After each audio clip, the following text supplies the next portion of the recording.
بڑی پھینکتے ہیں کہ ہم ہیں ہم ہیں ہم ہیں ہم ہیں ہم ہیں. میں مانتا ہوں ان میں کچھ صحیح لوگ بھی ہوتے ہیں, سارے برے نہیں ہوتے. میجورٹی حب جاہ کی مریض ہوتی ہے. میجورٹی کس کی مریض ہوتی ہے؟ حب جاہ. میری طرف آؤ میری طرف آؤ. یہ بڑی بھی محبت ہے, یہ وہ نہیں ہے جو نیچرل ہے, یہ ہوس ہے, یہ عزت کی ہوس ہے, اور اللہ کو عزت کی ہوس پسند نہیں ہے. قرآن کہتا ہے تلک الدار الاخرہ نجعلها للذین لا یریدون علوا فی الارض, ہم آخرت اسی کو دیں گے جو زمین میں اپنی برتری نہیں چاہتے. یہاں برتری سے ناجائز برتری مراد ہے, ہر جگہ اپنی ٹانگ اونچی رکھنا.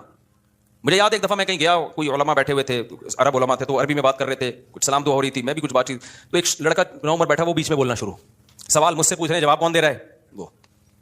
تو میں نے بعد میں اس کو الگ سے سمجھا, میں نے کہا آپ میں حب جاہ کی بیماری ہے. کیا ہے؟ میں نے کہا انسان کو اپنی بیماریوں کا خود پتہ نہیں چلتا. جب سوال مجھ سے پوچھ رہے ہیں اور اس کی وجہ سے میں خاموش کی, کیونکہ میں بھی بولوں گا تو وہ بولیں گے یار ان کو کیا ہے, یہ ادھر بھی بول رہا ہے یہ بھی بول رہا ہے, ان کو تمیز نہیں بات کرنے کی. بولتا تو ایک ہی آدمی ہے نا, ہم تو چپ بیٹھ گئے پھر کہ یار برا امیج جائے گا, اگلا چپ نہیں ہو رہا. حالانکہ وہ جواب صحیح دے رہا تھا. بھائی آپ سے جب پوچھا نہیں ہے تو صحیح اور غلط کی بات ہی نہیں ہے نا, آپ اپنی موجودگی کا کیوں احساس دلا رہے ہو کہ میں بھی ہوں, مجھے بھی آتا ہے. چھوڑ دو, آپ کو پتا ہوگا بتا, یہ پوچھیں گے بتا دینا. ہمارے فرمایا کرتے تھے قاری لوگ نا مغرب کی نماز میں قل اللہ احد نہیں پڑھتے. بہت سے قاری کیا کرتے ہیں, مغرب کی نماز میں آپ جو ہے نا سنت قرات کیا ہے, قصار مفصل میں سے پڑھا جائے, اذا زلزلت الارض زلزالها, یہ جو آخری چھوٹی صورتیں افضل یہ ہے. کبھی کبھار اس کے خلاف بھی ہو. فرماتے تھے قاری لوگ کیا کرتے ہیں, مغرب میں سورہ بقرہ سے, سورہ آل عمران سے, بتانے کے لیے کہ ہمیں یہاں سے بھی آتا ہے. قاریوں سے بدگمان نہ ہو, ضروری نہیں ان کی یہ نیت ہو. حضرت تو تربیت کا عنصر غالب تھا نا, اور قاری لوگ بیٹھتے بھی تھے تربیت کے لیے, حضرت کو بتا رہے تھے کہ لیکن بعض دفعہ یہ نیت واقعی ہوتی ہے کہ قل اللہ پڑھ لیں گے تو لوگ بولیں گے قل اللہ تو ہمیں بھی آتی ہے یار, وہ پڑھو. لوگ کہیں باقی بھائی اس کو وہ آتا ہے جو ہمیں نہیں آتا, تو سنت قرات چھوڑ دیتے ہیں اس چکر میں. تو اور جو ہے وہ مجھے یاد ہے ایک دفعہ میرا بیان تھا کہیں نا, ابھی تو میں بہت مشہور ہو گیا, پہلے تو مشہور نہیں تھا. میرا بیان تھا, بڑا استقبال ہوا وہیں, تو مجھ سے پہلے ایک اور خطیب صاحب پہنچ گئے. اچھا میں تو چاہ رہا تھا کہ میں ناغا کروں, جب یہ کر لیں بیان تو اچھا ہے, کیونکہ بیان کرنے میں گلا دکھتا ہے آدمی کا, بھائی 1 گھنٹہ بولنا پڑتا ہے. تو میں جب وہاں پہنچا تو وہ پہنچے ہوئے تھے پہلے. مجھے بڑی خوشی ہوئی کہ چلو بیان کس کا ہوگا, ان کا ہوگا. میں بیٹھ گیا آرام سے. لوگوں نے کہا نہیں جی ان کا ہوگا, مولوی صاحب مجھے لے رہے ہیں. اب مجھے لگا کہ وہ جو خطیب صاحب تھے, غیبت اس لیے نہیں ہے, کسی کو نہیں پتا, میں بہت عرصے بعد ہی اس لیے بھی واقعہ سناتا ہوں کہ اب کوئی جس کا واقعہ اس کو بھی نہ پتا چلے, کیونکہ مقصد کسی کو رسوا کرنا نہیں. مجھے لگا کہ ان کے نا چہرے پہ ہوائیاں, ان کو بڑی سخت تکلیف ہوئی کہ یہ کیا ہو گیا, یہ ان کا کیوں ہو رہا ہے.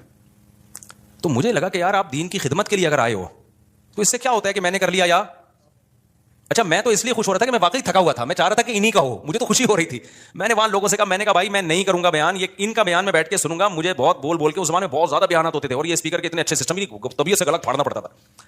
لیکن مجھے پھر اپنے شیخ کی یہ بات یاد آئی کہ یہ کوشش کرنا کہ ہر جگہ میری بات چلے, ہر جگہ میرا بیان لوگ سنیں, حالانکہ آپ کو پتا ہے کہ فلاں آپ سے اچھی بات کر سکتا ہے, لیکن نہیں, اس کو کٹا کے خود. یہ کیا ہے, اٹ از کالڈ حب جاہ. یہ عمل کیا کہلاتا ہے, حب جاہ. وہ عزت حاصل کرنے کی کوشش کرو جس کے اہل ہو, دوسروں کو پیچھے ہٹا کے عزت کی کوشش کرنا, یہ حب جاہ کہلاتا ہے. یہ عمل سمجھتے ہو کہ نہیں سمجھتے ہو؟ تو ہر جگہ ہے, یونیورسٹیوں میں بھی ہے, کالجز میں بھی ہے, سائنسدانوں میں بھی ہے. سائنسدانوں میں بہت ایجاد کوئی اور کرتا ہے, سارے سائنسدانوں میں نہیں ہوتا, لیکن یہ کامن بیماری ہے. یہ بڑے سے بڑے طبقے سے لے کے چھوٹے سے چھوٹے طبقے میں سب میں ہوتی ہے بیماری, کہ جو ہے وہ لوگ چاہتے ہیں کہ بھائی وہ کیا ہو.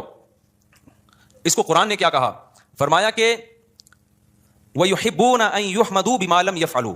اہل کتاب کے جو علماء تھے نا, جو ایمان نہیں لاتے تھے اور حب جاہ کے مریض تھے, قرآن نے کہا ان کے اندر یہ مرض ہے کہ یہ چاہتے ہیں کہ جو کام انہوں نے نہیں کیا اس پہ بھی ان کی تعریف ہو. کام کوئی اور کر رہا ہے, تعریفیں کس کی ہوں, ان کی ہوں.